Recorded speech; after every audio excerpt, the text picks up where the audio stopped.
جب حضرت مہدی کی قیادت میں مسلمان صاحب ایمان اہل عرب یہودیوں اور عیسائیوں کی طاقت سے ٹکرائیں گے تو ان کی مدد کے لیے دو جانب سے اللہ تعالیٰ کچھ بھیجیں گے مدد. ایک تو آخری مرحلے میں مدد آئے گی حضرت مسیح عیسیٰ ابن مریم کا نزول، جو یہودیوں کی طرف رسول بنا کر بھیجے گئے تھے. انہیں یہودیوں نے اپنے خیال میں سولی پر چڑھا دیا، لیکن اللہ نے فرمایا وما صلبوہ وما قتلوہ ولکن شبہ لہم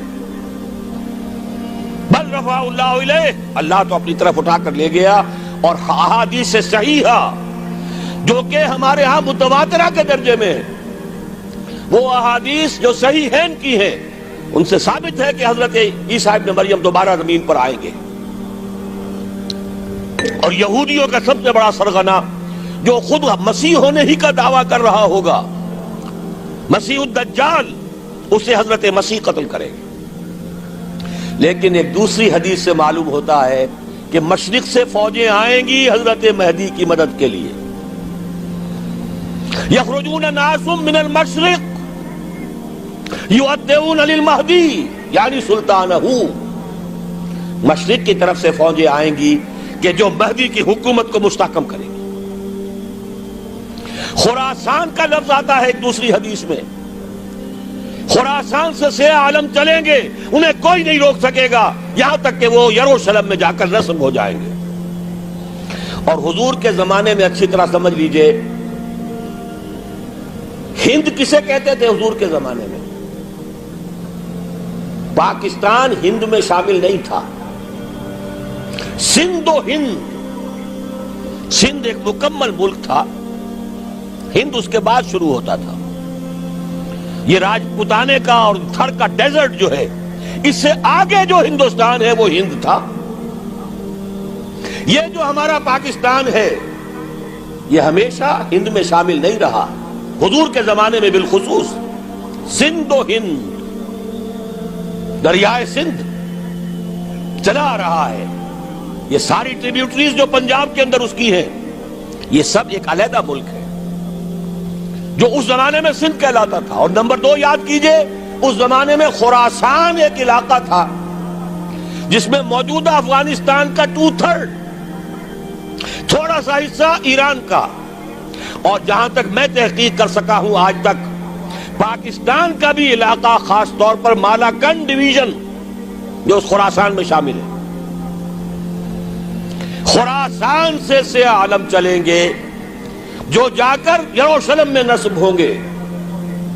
یہاں بھی ایک نقطہ نوٹ کر لیجئے، پہلے بھی یروشلم ہم سے چھینا تھا. کس نے چھینا تھا؟ عیسائیوں نے، کروسیڈرز. واپس کون لیا؟ کس نے لیا؟ عربوں میں دم نہیں تھا، عرب عیاشیوں کی وجہ سے کھوکھلے ہو چکے تھے. واپس لینے والا صلاح الدین ایوبی، کرد خون.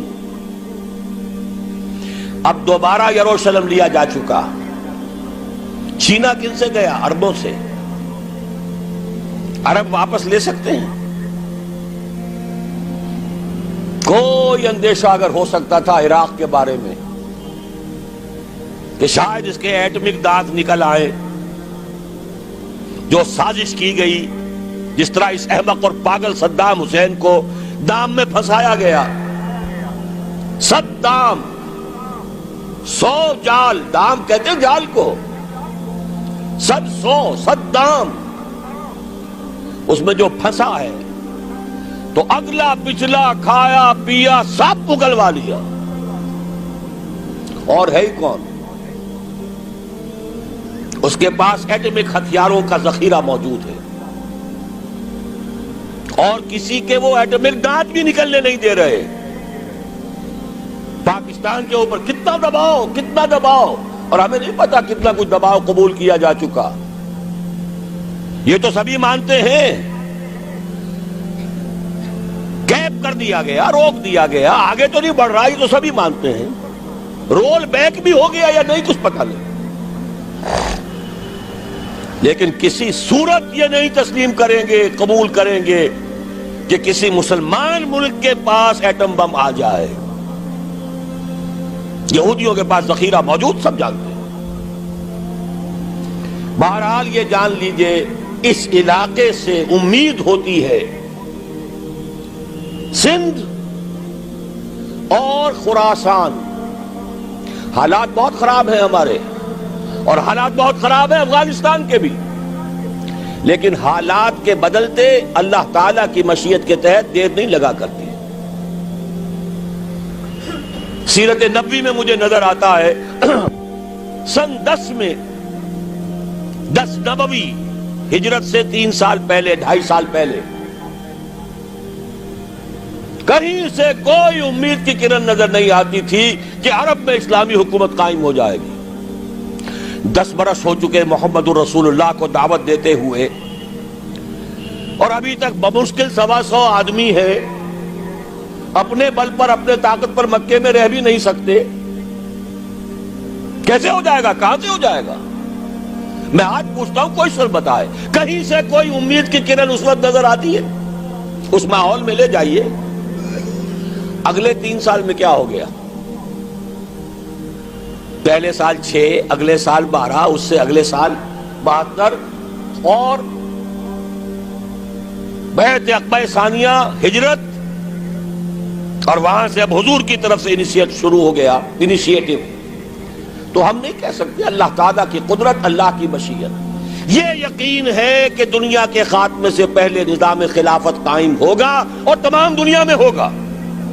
ظاہر ہے کہیں پہلے کسی ایک جگہ سے ہوگا، جیسے حضور کے زمانے میں ہوا.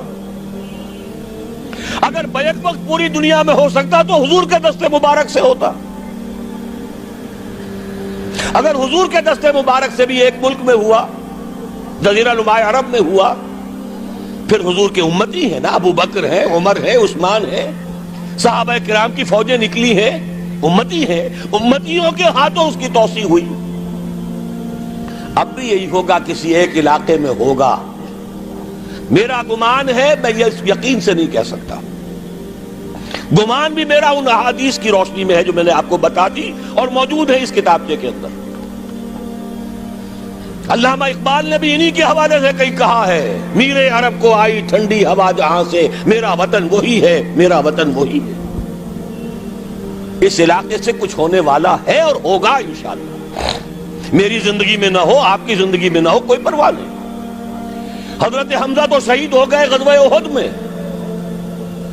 5 سال کے بعد حضور مکے میں داخل ہوئے ہیں فاتح کی حیثیت سے. حضرت حمزہ کی نگاہوں نے، ان آنکھوں نے تو نہیں دیکھا، عالم ارواح میں اللہ نے کیا مشاہدہ کرایا ہوگا انہیں، وہ تو ہمیں معلوم نہیں. بعض صحابہ شہید کر دیے گئے مکے ہی میں. بہت بڑی کامیابی. اپنی جان لگا دیں، اپنے آپ کو کھپا دیں، اپنے آپ کو مٹا دیں. جس طرح روڑی کوٹ کر بنیادوں میں بھر دی جاتی ہے، ہماری ہڈیوں کا چورا بنا کر اور ہمارے خون کے اندر اسے گوندھ کر اگر وہاں ڈال دیا جائے، اس سے بڑی سعادت کوئی نہیں. اس پر تعمیر ہو خلافت علی منہاج النبوہ کی، ہم اس کی بنیاد کے اندر دفن ہو جائیں، یہی بہت بڑی سعادت ہے. لیکن یہ ہوگا. میں نے عرض کیا تھا کہ یقین ہے مجھے کہ ہوگا، اور ہر صاحب ایمان کو یقین ہونا چاہیے کہ ہوگا. باقی یہ کہ یہ آثار ہیں اور احادیث بھی ہیں، اور 400 برس کی تاریخ بھی بتاتی ہے کہ یہیں سے ہوگا. 1000 برس تک سارے مجددین امت عالم عرب میں پیدا ہوئے. 11ویں صدی کا مجدد اعظم شیخ احمد سرہندی کہاں دفن ہے؟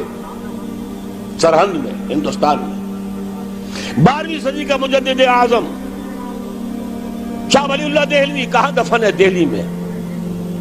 13ویں صدی کا مجدد اعظم سید احمد بریلوی، ان کی تو قبر بھی معلوم نہیں، لیکن ان کا خون جذب ہوا دریائے کنہار میں، اور ان کے سینکڑوں ساتھیوں کی لاشیں اس بالا کوٹ کے مقام پر. 14ویں صدی کے مجدد اعظم شیخ الہند، لیکن ان کے ساتھ ساتھ اتنے اعظم رجال، علامہ اقبال جیسا مفکر، مولانا مودودی جیسا مصنف، مولانا الیاس جیسا مبلغ کہیں اور ہمیں دکھا دیجئے آپ. میں کل کہیں عرض کر رہا تھا، دیکھیے پہلے جو ہے 1000 برس تک ہر خیر ہندوستان میں باہر سے آ رہا تھا. معین الدین اجمیری باہر سے آ رہے ہیں، شیخ علی حجویری باہر سے آ رہے ہیں، سندھ میں جتنے اولیاء دفن ہیں سب کے سب باہر سے، ایران سے چلے آ رہے ہیں. لیکن جیسے ہی 11ویں صدی شروع ہوئی ریورس ہو گیا آرڈر. اب سلسلہ مجددیہ نقشبندیہ اب ہندوستان سے نکل کر پھیل رہا ہے. پورا افغانستان، پورا ترکستان، تمام یہ ترک ریاستیں جو آزاد ہوئی ہیں ابھی USSR کے خاتمے کے بعد، یہاں تک کہ سائپرس، جزیرہ قبرص، پورا ترکی جو اب بھی ہے موجودہ ترکی، سلسلہ مجددیہ نقشبندیہ کہاں سے چلا؟ ہندوستان سے پھیل گیا پورے عالم اسلام. مفکر، علماء دین اور تمام علوم دینی کا مجدد شاہ ولی اللہ دہلوی، خالص ترین جہاد فی سبیل اللہ دور صحابہ کے بعد جماعت مجاہدین جام شہادت نوش کیا، سینکڑوں ہمارے مجاہدین.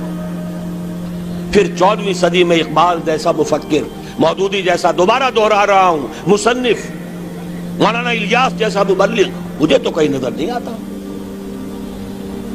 تمام مسلمان ممالک آزاد ہوئے، کہیں اسلام کا نام نہیں لگا. نہ سیوکارنوں نے نعرہ لگایا، نہ کہیں کسی اور نے نعرہ لگایا. عربوں نے بھی عرب نیشنلزم کا نعرہ لگایا، اسلام کا نعرہ نہیں. تحریک پاکستان میں نعرہ لگا، پاکستان کا مطلب کیا؟ لا الہ الا اللہ. صبح عرض کر چکا ہوں، تحریک خلافت پوری دنیا میں کہیں نہیں، صرف بر عظیم پاک و ہند میں. اور کیسی تحریک خلافت کہ ہندو شریک ہوئے، گاندھی شامل ہوا، پورے ہندوستان کو جس نے گنجا دیا. یہ دوسری بات ہے کہ جب خود مصطفیٰ کمال نے ختم کر دیا تو اب کیا کرتے؟ مدعی سست گواہ چست. نوٹ کرنے کی بات ہے، کچھ آثار ہیں، 400 سال کی تاریخ ہے، بتا رہی ہے پاکستان کا قیام خود ایک معجزہ.